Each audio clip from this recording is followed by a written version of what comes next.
in the upper left in this best of 3, the round of 8 for Dragon Kites Gaming. It's Dark.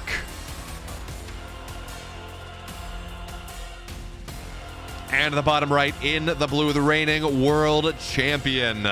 Give it up, Oliveira.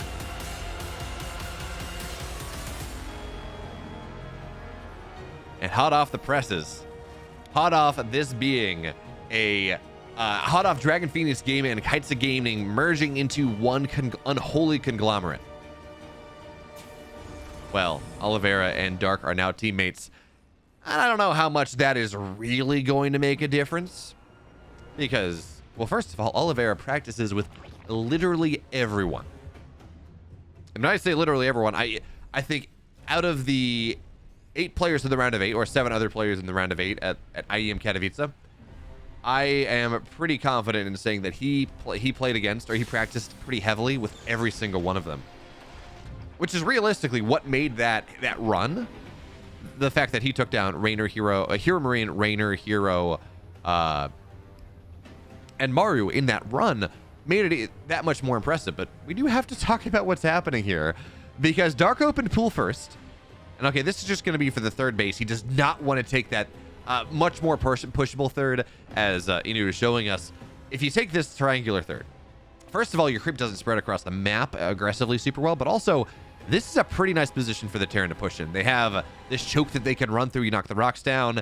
You can put tanks behind here. It is a blessedly hard position to stop, but well, we're going to have to see how much is going to matter here, because the Reaper's on the other side of the map. Dark had no idea what was happening. Marine's got to run on the other. No, the Lings are going to get in. The Marine can't get on the other side of the depot in time, and it is one Marine here. There's not another one on production. There is no, well, there's money for it, but Oliveira just hasn't produced anything. He's not supply blocked. He's just microing everywhere at once, and that means it is going to take forever to clean this thing on up. Now, the micro is really nice. He gets the Ling on the right side. Not too many SCVs are going down thus far. And finally, we're seeing stuff get built out of this barracks, but it has been so much wasted mining time, so much wasted. Natural is not going to be done for quite a while, and this SCV, it's not going to go down.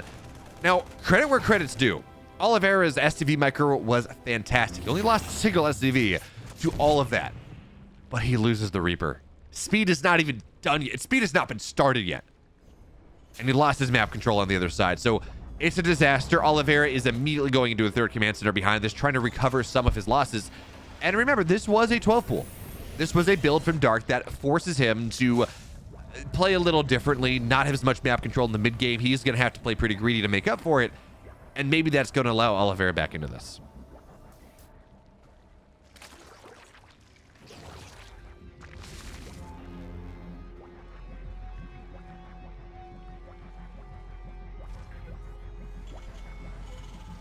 But now the question is, where does Dark go?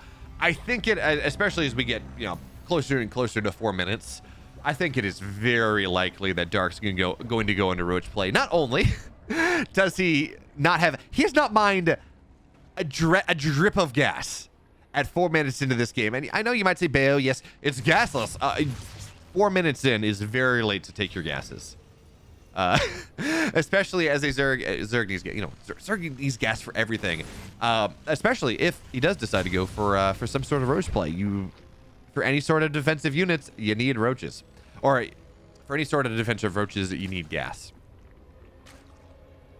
So we're gonna have to see. For now, Oliveira, he's rounding out his tech. He's got his third command center done. It's not on location just yet. That's fine. And there's the roach horn going down. So now that we have confirmed, as we kind of already knew, that Dark is going roaches off this. We knew that. This doesn't surprise anyone. This shouldn't surprise anyone. The question is, what variant of roaches does he play for?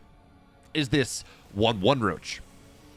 Massive, max out on here on Roach Ravager, 1-1, smash into Oliveira. That's possible. Hey, this is a fairly wide open third base position. It's a little difficult to get roaches quite where they need to be, but it's manageable enough. Is this 1-1 roach into Lingbane Ravager? Lingbane Roach Ravager, that's a thing. That's certainly something that Dark enjoys, and it's maybe a bit more anachronistic, but it's not bad. Is this roaches into quick lurkers? Roaches into Roach Hydra into lurker? That's something that we've seen a little bit more of, especially with the damage point change and the all the other changes to Hydras that make them kind of a much more viable fighting unit. As nice job there on the creep tumor, Oliveira, knocking that down. There are a couple really interesting options that Oliveira can look to play, or that Dark can look to play into this game, and we're just gonna have to see which one it is. But for now, 1-1's on the way. Again, that's kind of your baseline, regardless of whether, okay, if it was Roach Ravager Ling Bane, we might see +1 melee, but even then, sometimes it is 1-1 Roach Ravager into that Ravager Ling Bane transition, kind of like you would do 1-1 Lings into Ling Bane Hydra, where you get your 1-1 and then you get ranged upgrades with your +2 armor. Anyways, Oliveira shuts down the scouting for now. He has his third base. He's on 55 workers, which, given everything that happened, that's not that bad. It's not great, and he has given Dark anything he wants to do. But at least he's been able to establish himself, has been able to stabilize. 4th and 5th barracks on the way. His 1-1 is most of the way done, and now he's got enough Marines. He's got Medivacs, he's got Stim, Combat Shield almost done, where he can feel a little confident moving out on the map with these units that he has. But the thing he has to figure out here is how many... Oh, wow, good. Nice pre-pull there from Dark. You don't normally see that, but he realized that he wasn't really going to be able to make the defense happen, so you just pull out, wait for the queens to be able to get on over, and then you go back to mining. You're in such a good economic position that not mining for 10 seconds is kind of whatever. But the drop of the main base, that one might be a little bit more powerful. Overlord's going to get shot down, and in a Roach play, singular Overlords can make a difference. It's just so much supply that you need, and these Roaches, there's not enough supply here. +1 attack is done, the Roaches are falling, and this is Oliveira starting to find some of the damage that he needs as he circles back on the Roaches. Couple more will fall. Eventually, this gets picked up. But this is 1-1 bio versus 0-0 Roaches into the natural. Dark's doing such a good job making sure no workers die. But, oh, Oliveira has got another bit of a counterattack, and this is the supply block we're talking about. Roaches are so supply expensive that it is so easy to lose a couple Overlords, find yourself pretty heavily supply blocked, and it gets really dicey. So Oliveira is just bouncing around. Looks like he lost 1 medevac, so these Marines will fall down, but already, Dark can't... Oh, he loses the medevac, unfortunate. Dark really can't afford to run across the map and counter. This was not a big commitment from Oliveira. It was 3 medevacs worth. That's something, sure, but it's not the end of the world. And on top of that, well, Dark is supply blocked forever. Now, the one problem with this, and as much as I've been singing Oliveira's praises, he's gone Widow Mines. He has gone Widow Mines against the Roach Ravager player. That is not what you want in the slightest. You want tanks. You want Liberators, you want maybe Cyclones, but not with Bioplay. You want things that do heavy damage to armored units. Well, I mean, oh, hey, that's going to be a pretty nice Widow Mine here, but Oliveira has to run away.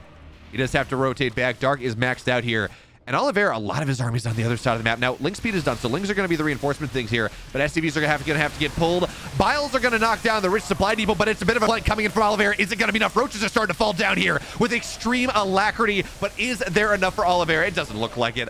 Nice attempt. Widow Mines are going to be pretty juicy once again, but 21 workers have hit the deck. And the third base is now going to have to go down. This all stems back from the early game, where Oliveira, his greed was just punished a little bit too hard. And on top of that, the fact that he went Widow Mines. But as I say that, this Liberator is doing heavy work. And the Liberator, or the Biles are not hitting quite quickly enough, so Widow Mines go off on the Roaches again.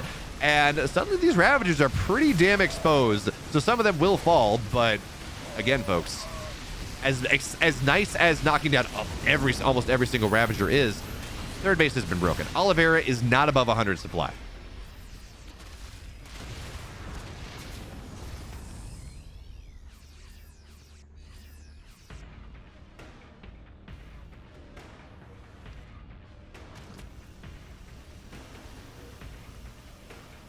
But Oliveira, he does have his 4th base. He does have a planetary on the way. He's been able to retake his 3rd. I'm just worried about the supply. The 25 worker deficit, I mean, that's kind of whatever. I am much more worried about the fact that it is over double the army supply. And there is just... I don't think there's enough splash damage in this army. I mean, yeah, it's 8 racks. Fine.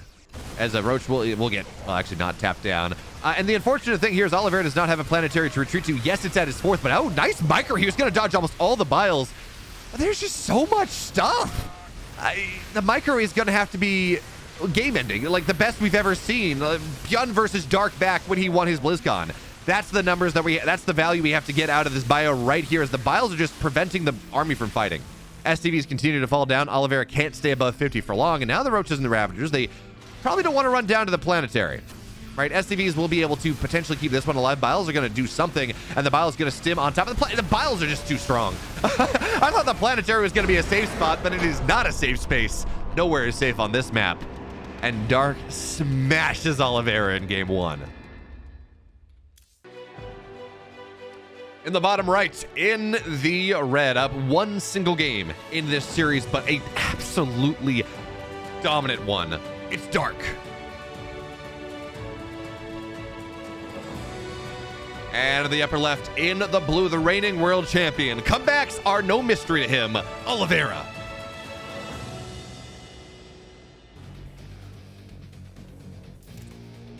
Oh.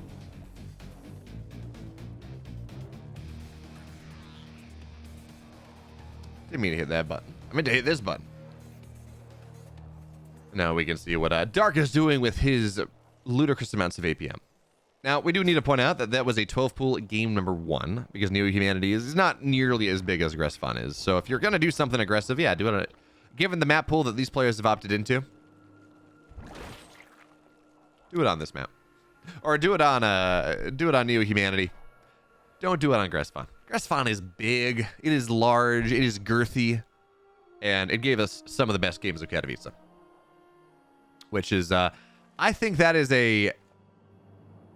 I think that's a pretty fair statement, and also I think that's impressive because we had so many good games at Katowice. The fact that the majority of them were on Aggressifon is actually pretty impressive. Pretty exciting. So for now, Oliveira is just doing the same thing he did in game number 1 on the assumption that Dark is not going to 12-pool him twice, which I think is fair. If someone 12-pools 2 games in a row, especially 12-pooling into a map like Aggressifon, you tip your hat at him, because that does not make sense.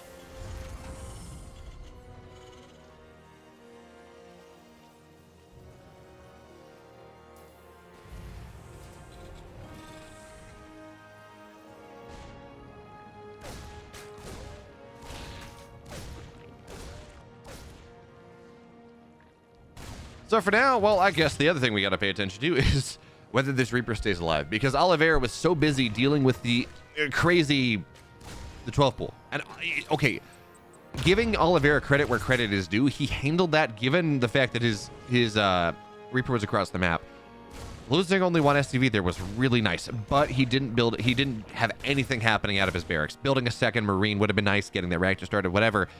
He was so busy microing other things that he didn't make that happen. And so the Lings stayed in his base for too long, and he just got way too far behind. But regardless, outside of not getting that one unit, which may have actually been the most important part of that hold, well, it worked out pretty well. And this, by the way, is something Dark has been doing like every game against Terrans, because, well, he's just got the timing out. So he sends the first 6 Lings across the map right as speed completes. And actually, this is a bit of an early speed. Normally it's at 330. So 2 SCVs are going to go down. Dark gets a full scout in.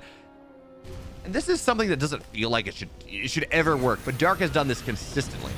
Dark did this to Cure in KSL, and by the way, if you missed it, Dark versus Cure from KSL 2. It's on my YouTube channel. It went up today. If you're watching Saturday, March 19th, game 2 of that series is one of the games of the year. Loco says it's the game of the year, but he says everything is the game of the year, so grain of salt. You should take a look, though. It is a fantastic game. But Oliveira is not interested in playing a long game here in this game number 2, at least not at first, because there's an armory going down. There is, well, concussive shells going down here. This is going to be Hellbat Marauder timing, and, man, I don't know that I like doing that against Dark.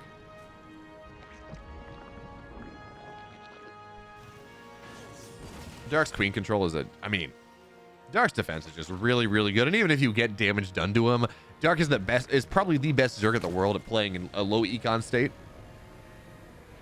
He knows how to maximize this economy, that it just feels like if you go for something like this, you have to, if you don't end the game, it feels like, and realistically, most of these Hellbat timings don't, it feels like you have to do just so much more damage to justify the push than if you were, I don't know, running this against Solar or something.